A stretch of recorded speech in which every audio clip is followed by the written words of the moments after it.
financial sovereignty.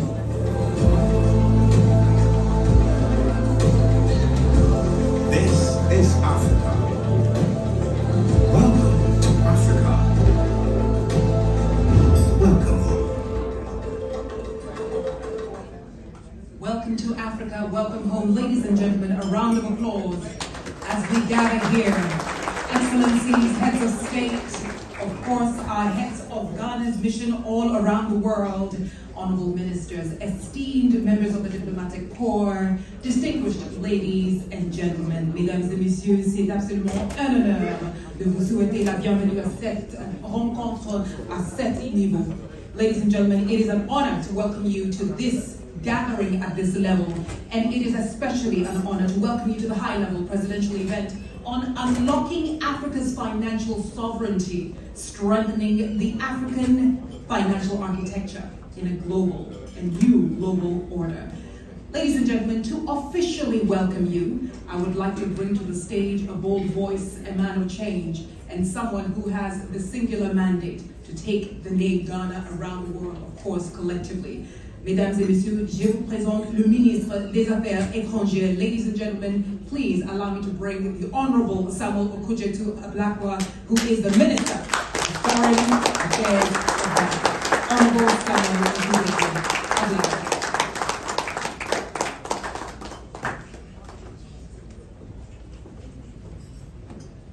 Thank you very much, Anita.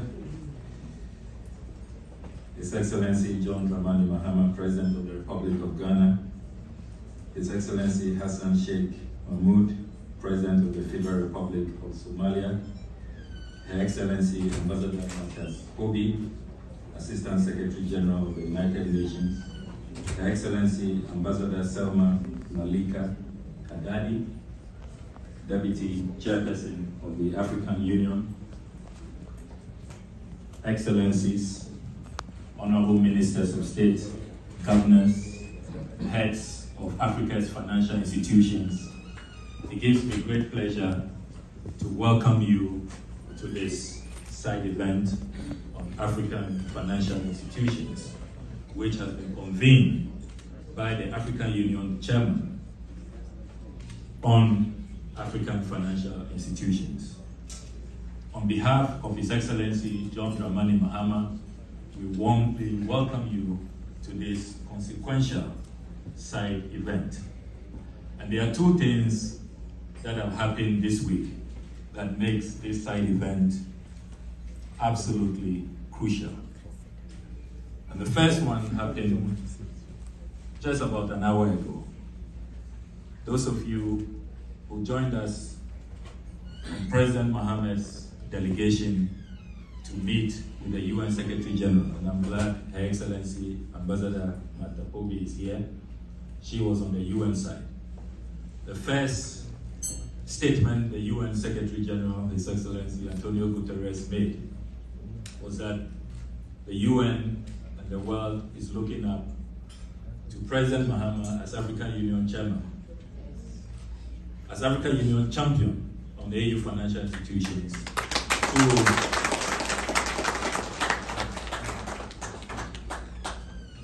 to take up this very important matter of reforms in the global financial architecture and to create a fair and just financial system that works for Africa.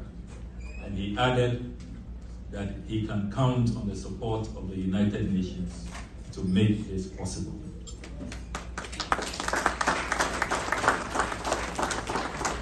The second significant event, those of you who have been reading the latest edition of Foreign Affairs, the cover article is about how the global economy has been weaponized, particularly against developing countries, and that this does not present a sustainable path towards lifting millions out of poverty and creating a fair and just world.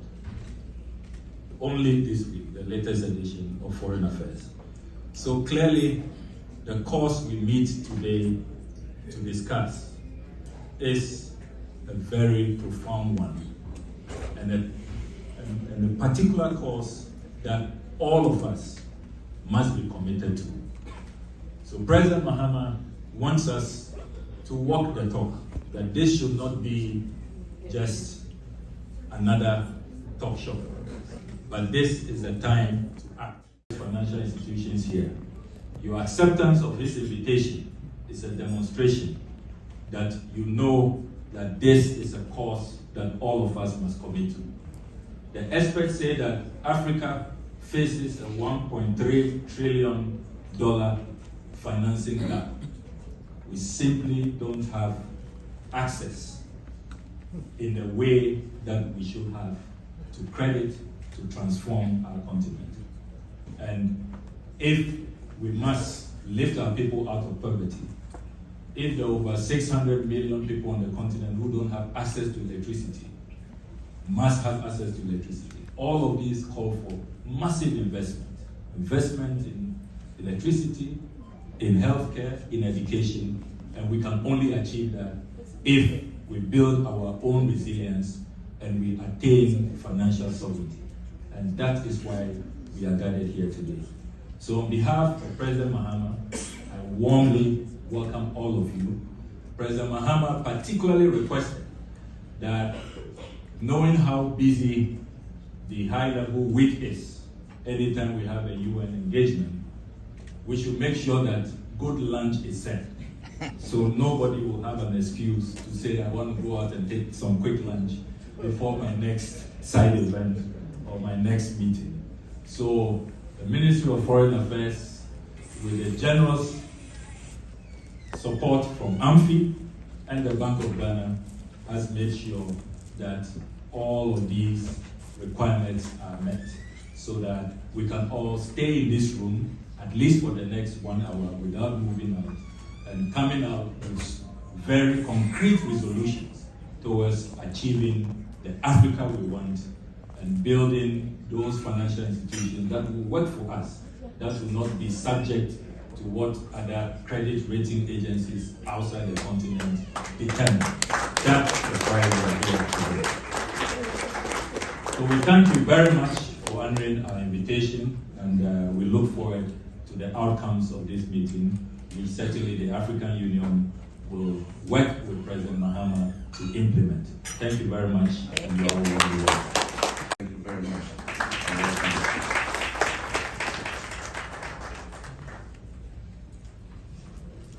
I want to begin by thanking Ambassador Haddad for that comprehensive statement on behalf of the AU President. We thank you very much. I also want to thank Ambassador Martha Povey, for being here with us this afternoon, representing the UN Secretary General. I'd like to express my heartfelt gratitude to all of you for honoring my invitation to participate in this critical meeting convened under the theme Unlocking Africa's Financial Sovereignty, Strengthening the African Financial Architecture in a New Global Order. It has also been an honor to collaborate successfully with the Alliance for African Multilateral Financial Institutions, AMFI, and our African financial institutions to ensure that this event is organized and brought to fruition. This event aims to reassert Africa's financial sovereignty as a global priority and to build the momentum for the establishment and effective operationalization of the AU financial institutions. Specifically, the objective is to review political and financial commitments towards accelerating the full implementation of the AU financial institutions, to mobilize high-level political will for expedited ratification of their legal instruments, to facilitate dialogue on how AU financial institutions can contribute to a fairer global financial architecture, and thereby reduce Africa's external vulnerabilities and demonstrate how these financial institutions can lay the groundwork for broader financial integration, which offers investment and collaboration institutions opportunities for Africa. As you may recall, the establishment of the AU financial institutions, namely the African Central Bank, the African Investment Bank, the African Monetary Fund, the Pan-African Stock Exchange, the African Finance Corporation, have always been at the center of Africa's integration agenda, with the aim of promoting the financial autonomy of the continent. The Abuja Treaty, adopted in 1991, and Article 19 of the Constitutive Act of the African Union, adopted in 2000, provided for their creation. In addition, the African Union Agenda 2063, our continental blueprint for Africa's transformation, identifies the establishment of these African financial institutions as a flagship project at the very heart of our African integration agenda. Recalling the dream of Kwame Nkrumah and the founding fathers of the OAU, now the African Union, and their vision for financial sovereignty, the task set before us is to strike an essential balance between visionary African leadership and the concrete promotion of partnership and global solidarity. Climate finance and green finance positions African Union financial institutions as critical for mobilizing climate finance, which is a priority for Africa's survival. And the third one is that geopolitical shifts have necessitated that Africa must avoid marginalization by building its own financial muscle, just as regional blocs such as EU are doing, ASEAN, and the BRIC countries. The critical role of these institutions in addressing some of the challenges posed by the current global financial architecture, which has failed to provide inclusive solutions to the diverse financial challenges confronting the world economy and leaving regions such as Africa disproportionately disadvantaged, cannot be overstated. This reality is stark. It's reflected in the continent's annual financing gap of $1.3 trillion, with infrastructure alone requiring between 181 and 221 billion each year, while climate finance requires an additional $213.4 billion annually through up to 2030. Without closing these gaps, the achievement of Agenda 2063 and the Sustainable Development Goals will remain severely constrained. This challenge is compounded by the continent's rising debts, which significantly limits fiscal space for infrastructure and development. Many countries now allocate a significant portion of their revenues to debt servicing, and my country, Ghana, is a typical example. And these debt servicing are often at an interest rate that are considerably higher than those faced by developed economies. As a result, fewer resources remain available for essential investments in healthcare, in education, in infrastructure, and climate resilience. The scale of the problem is striking. In 2024, African countries spent around $74 billion on debt servicing alone. And this is up from $17 billion in 2010, with about $40 billion of this amount owed to private creditors. Debt service alone now absorbs roughly 11% of the continent's total revenue. The burden is further exacerbated by the role of international credit rating agencies. And what they do is they often assign African economies lower ratings than the macroeconomic fundamentals actually warrant. These rating downgrades, therefore, increase the cost of borrowing to African countries, but they also deter the much needed private investments. Because when private investors look at your credit rating, they're able to make a decision whether to invest or not. thereby locking African countries into a cycle of high interest debt and limited fiscal flexibility. Another major challenge remains the weakness of our domestic resource mobilization structures.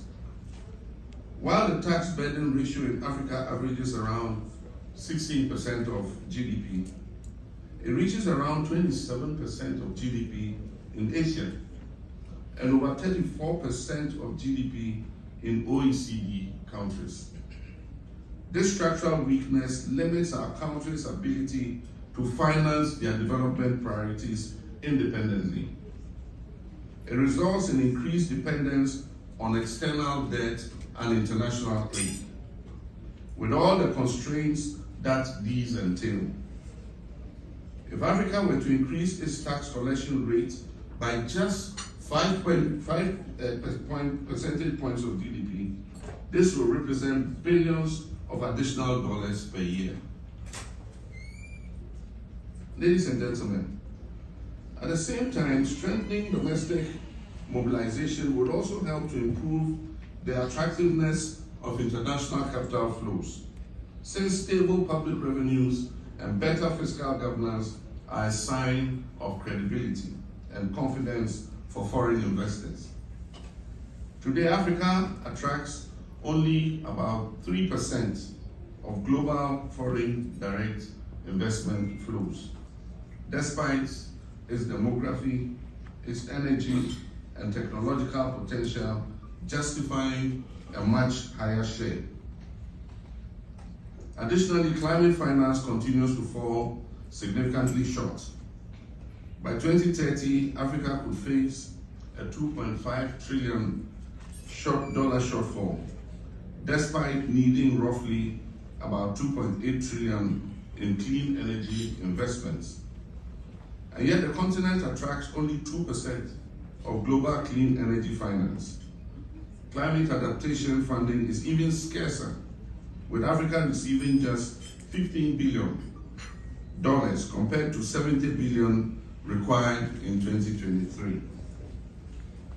Your Excellencies, ladies and gentlemen, without urgent reforms of the global financial system, alongside strengthened institutional support for fairer access to finance, Africa's capacity to mobilize resources for its development priorities will remain constrained.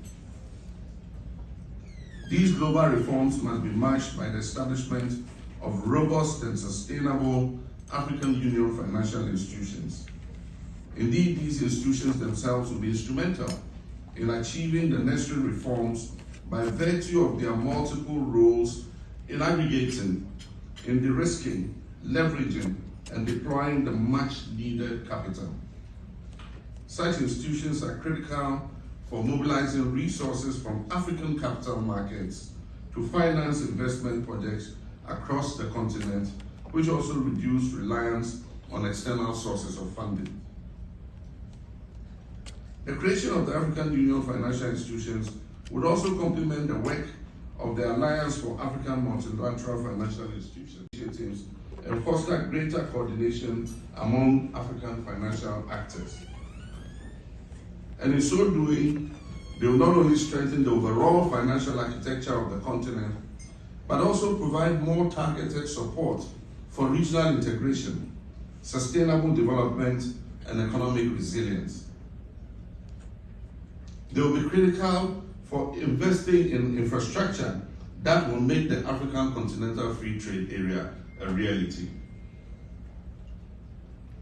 The advantage of these institutions cannot be overstated, given the experience most of us have faced with the tightening global financial conditions, the current debt distress of the continent, and the lack of funding to procure or set up our own vaccine-producing centers during the COVID-19 pandemic. These financial institutions provide us with an opportunity to establish mechanisms to cushion the continent from future shocks through financing stability mechanisms. Indeed, one could elaborate extensively on the importance of these financial institutions, from fostering infrastructure development, promoting regional trade, to bolstering public health preparedness and mitigating the impact of global economic shocks.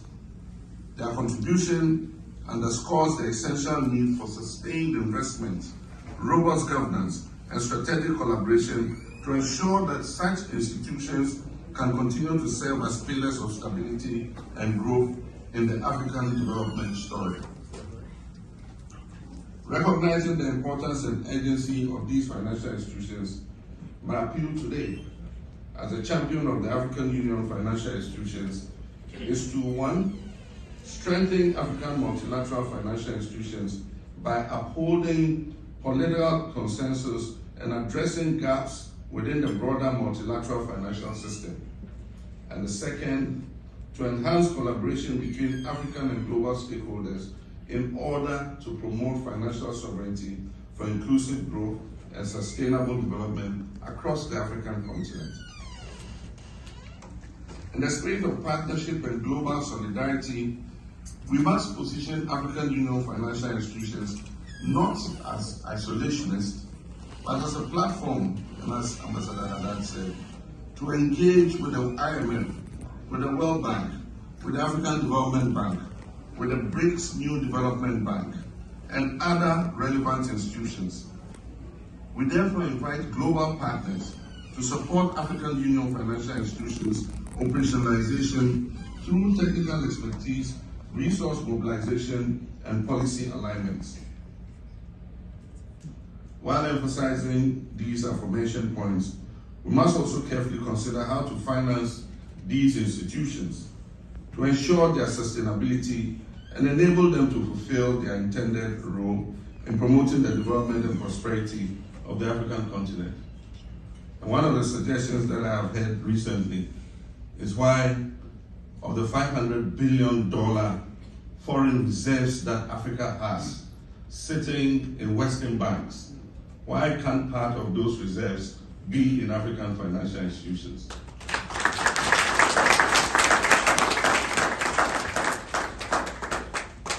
As I conclude, Excellencies and distinguished delegates, let us remember that the establishment and strengthening of AU financial institutions is not merely an administrative exercise. It is a strategic imperative for Africa's economic sovereignty, resilience, and inclusive growth. I wish, therefore, to propose a task force comprising finance ministers, central bank governors, and AU Commission dedicated to driving ratifications, financing arrangements, and institutional setup of these institutions. I also want to highlight Ghana's commitment to design and lead a continental communications and advocacy strategy to demystify African Union financial institutions, engage the media, academia, and civil society in this regard.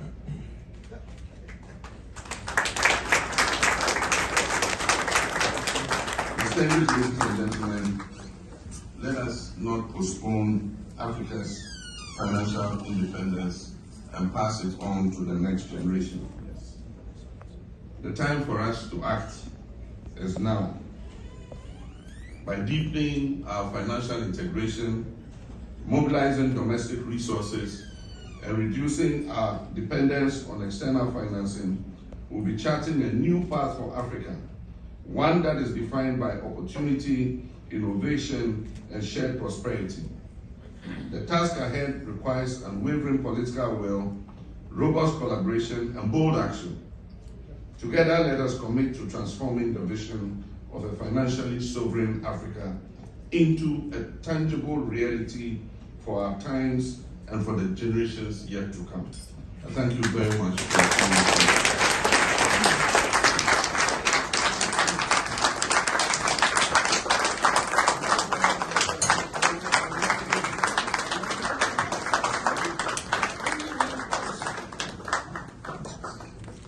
Thank you very much. Your Excellency, the President of the Republic of Ghana, John Dramani Mahama. Ladies and gentlemen, please take your seats. Unlocking Africa's financial future in this challenging age on the sideline of the UN General Assembly 80th anniversary here in New York. Thank you. In Somalia, we fully understand the great constraints posed to the African continent by the existing global financial architecture as far as achieving our national development ambitions are concerned. Just as a context, Somalia has been struggling with the reforms of the state institutions and bringing back its rightful position in the global financial arena, in particular in Africa. Just as a context, Somalia reached the heavy completion point on 13 December 2023 only. We received debt relief from the majority of our creditors, including the largest group, the Paris Club.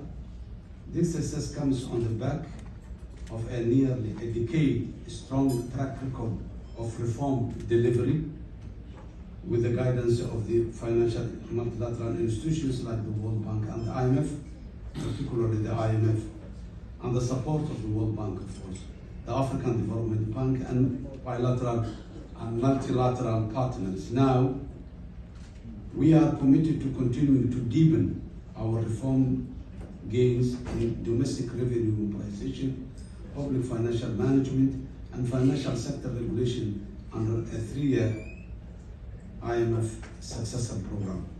Succeeding all these attempts will make Somalia to play a major game in the context of the reform going on in Africa as a continent and the global as well. However, we are striving to grow our economy and create opportunities at a difficult time of weak global growth, regular climate shocks, and high cost of access to the development financing. Africa's risk perception is always a premium for international financiers, which is truly unfair because it is not all real. Arguably, there are some of the major reasons why many African governments are facing debt stress today and unable to invest in public services and achievement.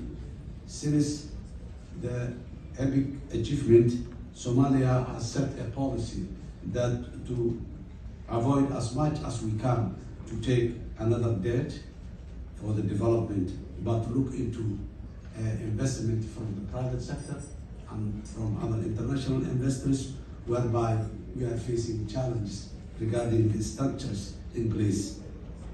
I feel that most of our countries' concerns and needs address critical growth and development impediment can be addressed in part by unique African Union financial institutions that can cover the vast financing gap that many African countries has.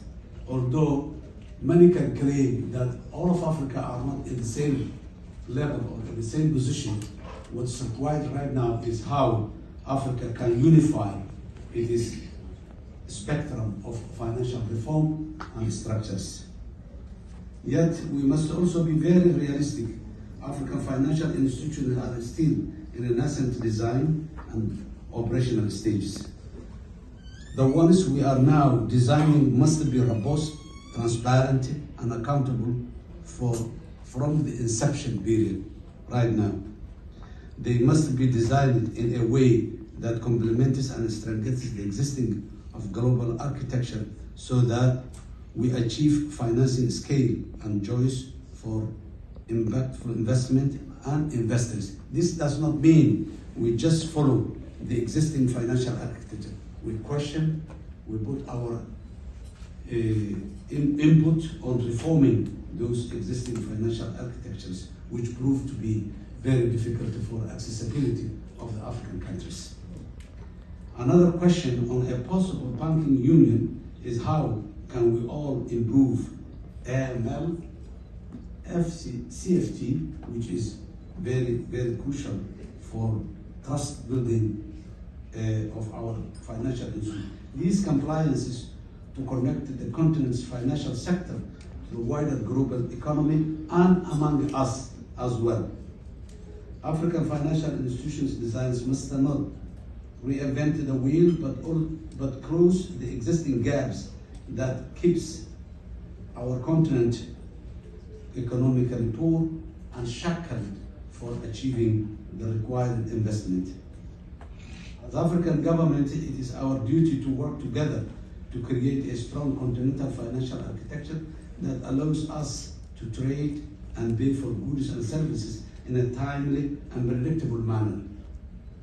We must consider how the financial institutions we have and are planning for bringing a unique advantage to achieve this for our people and our countries. In conclusion, I must stress the importance of creating the enabling investment environment for Africa and the international and private sector to thrive in our continent. This will ensure investment, job creation, skills transfer, and fiscal liquidity that can sustain continental macro stability and growth, which will strengthen our financial architecture. As His Excellency President Mahama has just indicated, we need to organize our own house. Then only we can contribute and negotiate and get a fair settlement with the existing financial structures. I thank you.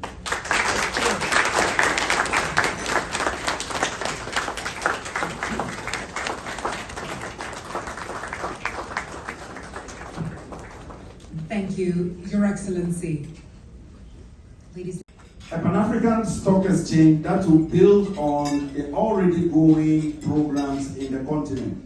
There is the integration of capital markets program that is already ongoing. So if these AU institutions will help to leverage on the existing programs that are ongoing, I'm sure we'll be able to harness quite some substantial amount of resources that we can use to fund our development. Thank you. Very well said, Dr. Mechanism for American investors to reduce the legal cost of doing business in Africa. So this is a very good idea. Congratulations, and let's see how we can extend it to other areas. Thank you so much for your contribution and for your intervention. I leave the last word to you, Dr. Isiama. Yeah, thank you very much. So on the credit reference the rating agency concept. My view is that yes, the concept of an African rating agency is very good, it's very noble.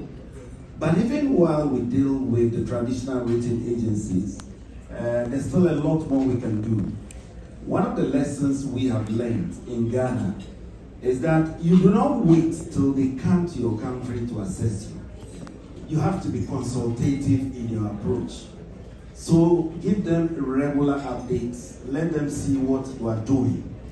And so at the Central Bank in Ghana, we have actually set up an office purposely to have that relationship with the rating agencies. So we speak with them regularly. If it is weekly, do that. Anytime something is going on, just update them. If you manage them actively, chances are that they have a better insight rather than they waiting after 3-6 months, they come in to assess you, give you whatever assessment they want. So the word is more proactive management of those rating agencies. We are sure that we can reduce what is called the African premium, where we tend to borrow far more than our peers do. But coming back to the concept of the African rating agency, it is a good one. The only thing is, it should not be, the objective is not to replace the traditional rating agencies. This is meant to complement the work of the traditional rating agencies, because they will continue to be with us. And so, even as we build this new institution, we must remember that the way forward is collaboration. The way forward is building credibility. And the way forward is an active management of rating agencies in general, whether it is our own African rating agency or whether we are dealing with the existing 3 agencies out there. Thank you very much. Thank you so much. The 3 gentlemen are Dr. Sidi Uta from the president of AFDB. We have Mr. Samaila Subairo, president of the Africa Finance Corporation and chairman of the AAMFI, as we like to call it. And last but not the least, Dr. Johnson Pandit Isiama, Governor of the Bank of London. Thank you so much for your time, for your words. Collaboration, innovation, ownership is what I gather from that. Ladies and gentlemen.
We have no contracts. And do you know how many contracts we have signed? How much?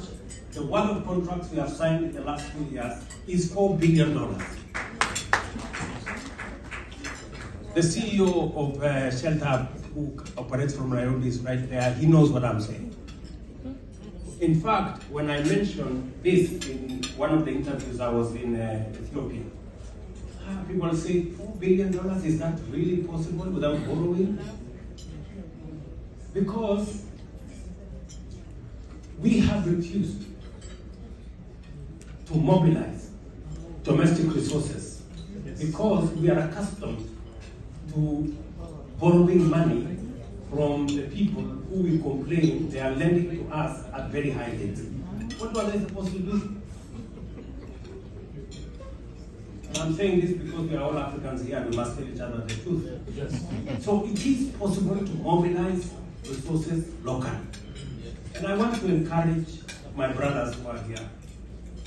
My brother, the CEO of Africa Development Bank, AFC, and all the other institutions, that when we talk about these African institutions, we must believe in ourselves for them to become a reality. The World Bank and IMF were built by others the way we are building ours.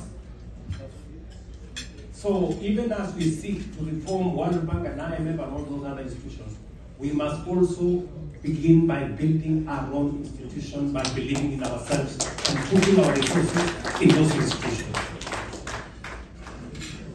So I am very proud of what President Mahama is doing. Mobilizing the continent so that we can seize the opportunity, the huge opportunity that exists in our country.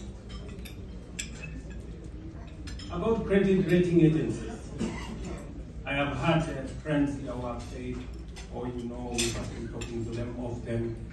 We don't have to wait. It is good. We don't have to talk to them. We need to talk to them often. We need to make data available often. But there is no problem with us having an African credit rating agency. At the very minimum, it will become a reference point. And others will begin to know that we are developing the skills for running a credit rating agency, and we can correct some of the anomalies they constantly level against our countries. If not for anything else, ladies and gentlemen, we must develop our own institutions. It is not so that we can substitute those which exist, but it is because it is necessary for us to have homegrown solutions, institutions that understand our terrain, understand our customs, understand how we do stuff, and work with us from a position of knowledge. And therefore, I want to persuade us in this room. I know I wasn't lucky to listen to the statement of President Mahama. I've asked him to send me on WhatsApp. because I want to do.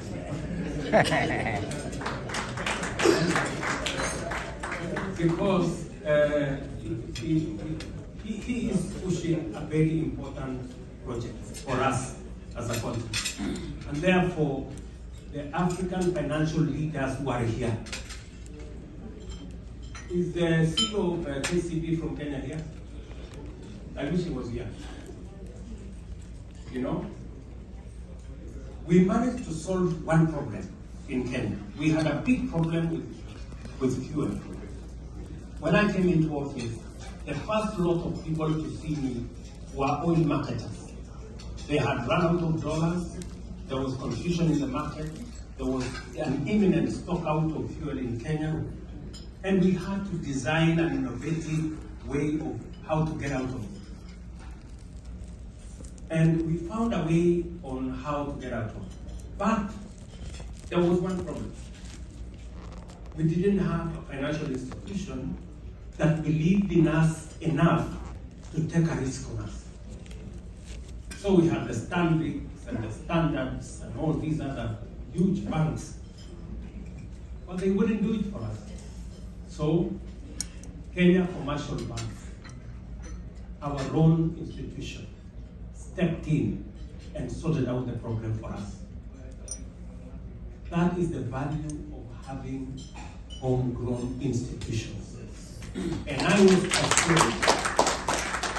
persuaded from that moment that the government of Kenya is going to be buying more shares in our own institutions. I have put more money in buying shares in Afrexim Bank. I have put more money in buying shares in Trade and Development Bank, because those institutions will come in handy when we need them. Yes. Those others, they will be there when it is shining. Are we together, good people? Now, I am talking to you as an African leader, and we must call a spade so that we can move to the next level. I want to encourage our finance, and for your information, Kenya Commercial Bank, just by standing with us, they made the most money that year because they took a risk on us. Amen. All those other people who I remember approaching, I don't want to mention names, one of the banks with the headquarters somewhere in South Africa.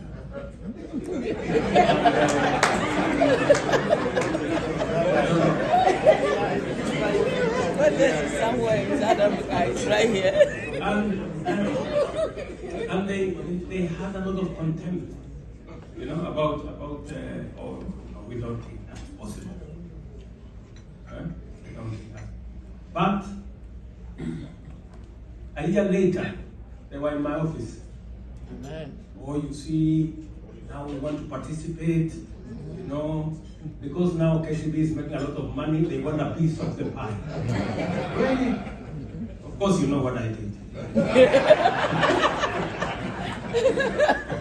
And I told them that's the door. I mean, really. So we should, I just want to encourage us that we can do stuff. We can do stuff if we are focused, if we believe in ourselves, and if we work together. Amen.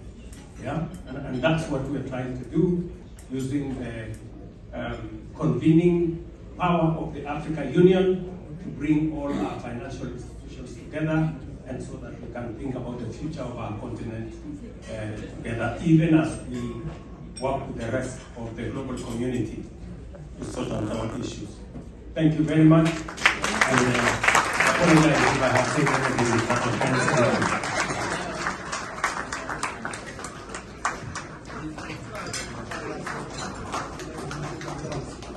Thank you very much, President Ruto.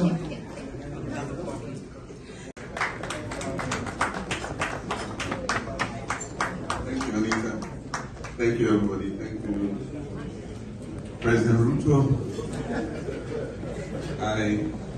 I noticed he had a written speech on his tablet.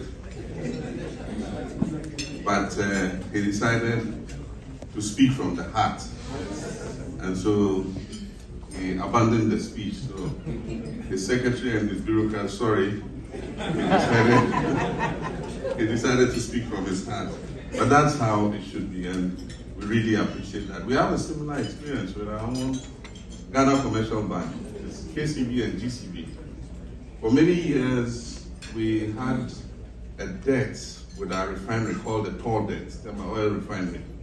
And it was only Ghana Commercial Bank that was willing to absorb that debt and hold the line for government. And really what happened is over the years, by holding that debt and the interest payment that continued to be paid, Commercial Bank became the biggest commercial bank in the whole of Ghana. And today it's still the biggest commercial bank. And so when President Ruto says we should believe in our own, I think I agree with him. There are several things we can take away from this meeting. And I'll start by talking about our own President Dr. Kwame Nkrumah. He said that political independence is meaningless without economic emancipation. It's meaningless without economic emancipation. And the only way we can emancipate ourselves economically is to have a financial infrastructure that understands the continent.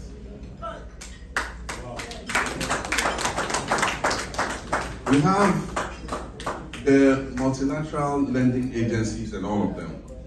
But as President Kaunda said, he said the IMF is like a mad doctor. Gives you the same prescription we need for every sickness. And I remember in those days when the IMF come, as soon as they come, the first thing they do is they are cutting social spending, remove subsidies from health, remove subsidies from healthcare, remove subsidies from agriculture. And so equity, balanced development was not in their agenda. It was about inequality, the rich getting richer, the poor getting poorer, because you take away the social safety net. And so we need to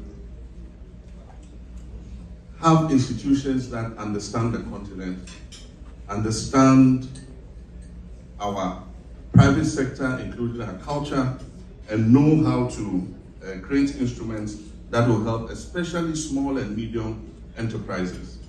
The main drivers of economic growth are not those huge multinational corporations. The main drivers of economic prosperity in our countries are going to be the small and medium enterprises. And it is our financial institutions that understand the needs of those small and medium enterprises. We had a situation recently where 11 indigenous banks in Ghana were shut down.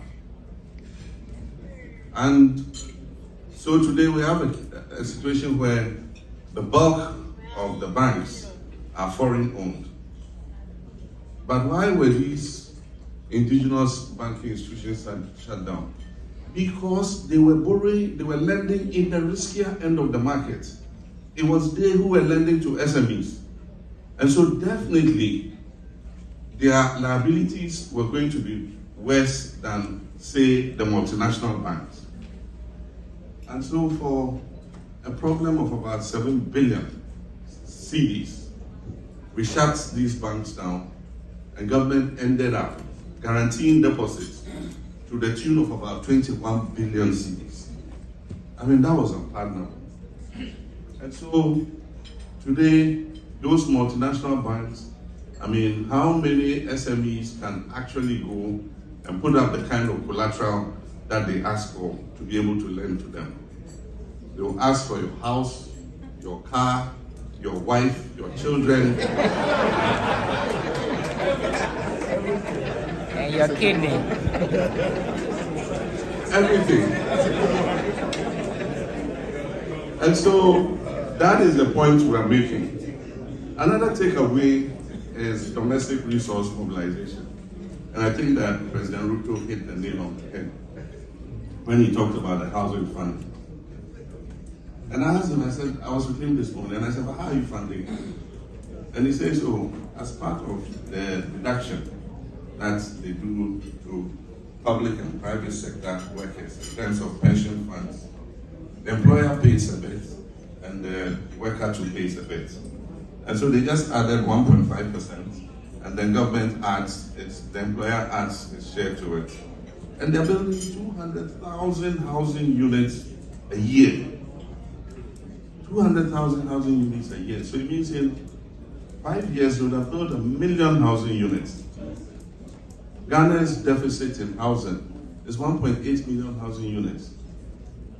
If we had a way of adding on 200,000 housing units every year, in 7 to 8 years we would have covered the housing deficit. And so I told him, I said, President, as soon as I get back, I'm dispatching my Works and Housing Minister straight to Kenya. Wow. To come and look at the Kenyan model so that we can share best practice. I also want to congratulate you on the Hustler Fund. I know it was a central campaign promise. And I'm happy to hear, the statistics that you gave, that has become a major source of credit for people who are down and out, small, ordinary people. I think that is the kind of funding that we need. With regards to domestic resource mobilization, I think one of the issues to look at is our pension funds. Our governor mentioned it. In Ghana, we have about $7 billion worth of pension funds, almost 90 billion cedis. And yet, it is not going into the kind of development that we need, infrastructure, long-term lending and all that. But can you imagine if we mobilize a percentage of pension funds across the whole of Africa, through our African financial institutions?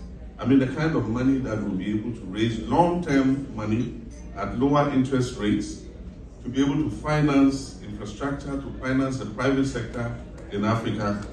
I think these are things that we should look at, and I'm happy that it came up.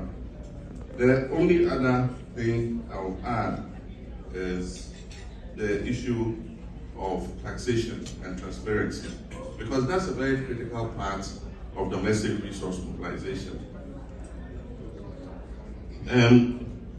With the multilateral institutions, and I have experienced it before, and the previous government that I took over experienced it, they come and say, your tax to GDP is too low, 13%. You have to raise it to 18% in the next 1.5 years or 2 years or 3 years. And the normal reaction of government is to start slapping on additional taxes, and normally indirect taxes, value-added taxes. And so COVID levy, which was the one they cancelled, e-levy, something levy, something levy. And it's like just the proverbial camel, where you keep loading the camel's back until finally you put one more burden and the camel's back breaks. And so I think that as African countries in domestic resource mobilization, we must go more for simple, transparent taxation that make it more attractive for people to be able to understand how much they are paying and be able to pay their taxes. And so that's a lesson we are learning. In September, not this year, September is almost over, we are withdrawing the COVID levy. The minister is going to mention it in the budget, he's going to withdraw the COVID levy. But he's coming out with a new structure of taxes that will be more transparent. Everybody will understand how much they owe, everybody will understand how much they are paying, and spreading the tax net instead of just loading it on a few people. And so I think that would be a best practice that if we are successful in doing, we can share with our colleagues. And so let me finish by thanking our brother Zubairu of the African Finance Corporation. Thank you very much. I want to thank our President of the African Development Bank, President Sidi. And then I also want to thank our Governor of the bank for the panel discussion. I think that a lot of the issues you raised are very important.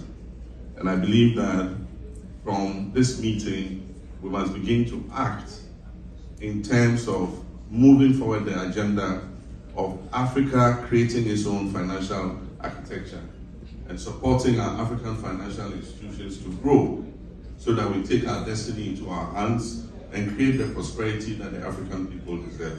I thank you very much.